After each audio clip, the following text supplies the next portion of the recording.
ఆంధ్రప్రదేశ్లో అతిపెద్ద స్వయంభూలింగం నిరంతరం పెరుగుతూ ఎండలోనే భక్తులకు దర్శనమిస్తుంది. అదే రావివలస. పూర్వం లంక విజయనాంతరం శ్రీరాముడు అయోధ్యకు తిరిగి వెళ్తూ సైన్యంతో కలిసి ఈ సుమంత పర్వతంలో విశ్రాంతి తీసుకున్నాడు. రామ సైన్యంలో సుసేనుడు అనే దివ్య వైద్యుడు ఉండేవాడు. ఈ అరణ్యంలో ఉన్న వనమూలికలను చూసి ఆశ్చర్యపోయాడు. ఇక్కడి ప్రజలు అనారోగ్యంతో బాధపడుతుండటం గమనించి వారి కోసం ఈ అడవిలోనే ఉండి సేవ చేయాలనుకున్నాడు.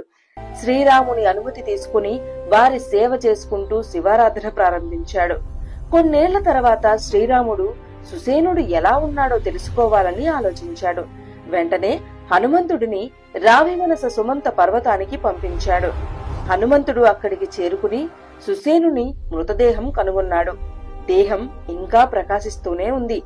హనుమంతుడు మల్లెపూలు జింక చర్మంతో ఆ దేహాన్ని కప్పి సమాధి చేశాడు. తర్వాత విషయం తెలుసుకున్న సీతారాములు అక్కడికి చేరుకుని ఆ సమాధిపై ఉన్న జింక చర్మాన్ని తీసి చూడగానే అది ఒక్కసారిగా లింగ రూపంలో దర్శనమిచ్చింది.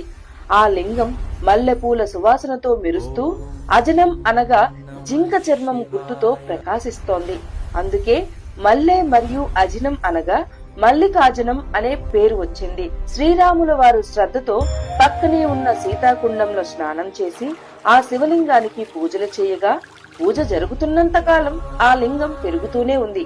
ఆ లింగం పెరుగుతూ ఉన్నందున రాముడు ఈ లింగానికి ఆలయ గోడలు కట్టవద్దు, ప్రకృతిలోనే ఉండాలి అని ఆదేశించాడు. సూర్యకాంతిలో వెలుగుతూ ఇలానే ఎండల మల్లికార్జునుగా ప్రసిద్ధి చెందుతుందని చెప్పారు.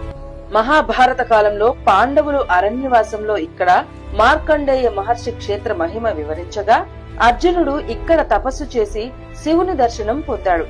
ఆ ఆశీర్వాదంతో మల్లికార్జున అనే పేరు శాశ్వతమైంది.